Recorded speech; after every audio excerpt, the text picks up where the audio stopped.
সমুদ্রের ঢেউ পেরিয়ে নৌপথে কুতুবদিয়ায় পৌঁছানো যেন এক রোমাঞ্চকর অভিজ্ঞতা। সেন্ট মার্টিনে যাওয়ার মতোই পর্যটকদের পাড়ি দিতে হয় নীল জলরাশি।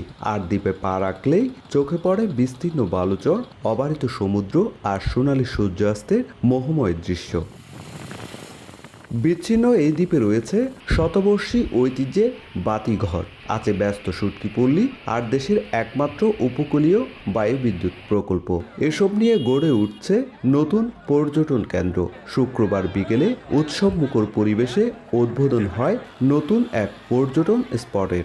অনেক একটা সুন্দর একটা জায়গা করে ফেলছে আমাদের জন্য, কুতুবদিয়ার জন্য। এটা আমরা প্রাউড ফিল করে বলতে পারতেছি। এখন সৌন্দর্য এবং একটা যে অপার সম্ভাবনা আছে, এটা আমরা আমাদের শিক্ষার্থীদের মাঝে তুলে ধরতে চাই। পর্যায়ক্রমে এটা আরও প্রসার ঘটবে এবং এখানে আরও কিছু যদি কোনো ইনভেস্টর প্রয়োজন মনে করা হয়তো তারা এগিয়ে আসবেন। কুতুবদিয়া যে বীজটা আছে এখান থেকে প্রায় 20 কিলোমিটার বীজ, এটা ক্রমান্বয়ে বর্ধিত হবে এবং এটার দ্বারা বাংলাদেশ সরকারের লাভবান হবে এবং স্থানীয় মানুষ তাদের আয়ের উৎস বাড়বে। উদ্যোক্তারা জানান, অপার সম্ভাবনাময় কুতুবদিয়া দ্বীপে পর্যটন শিল্পকে এগিয়ে নিতে বেসরকারি উদ্যোগের সঙ্গে এগিয়ে আসতে হবে সরকারকেও। এখানে দৃষ্টিনন্দন একটা সি বিচ রয়েছে, সমুদ্র সৈকত রয়েছে, পাশাপাশি আমাদের পশ্চিমে বড় বড় শিপের ল্যান্ডিং স্টেশন রয়েছে।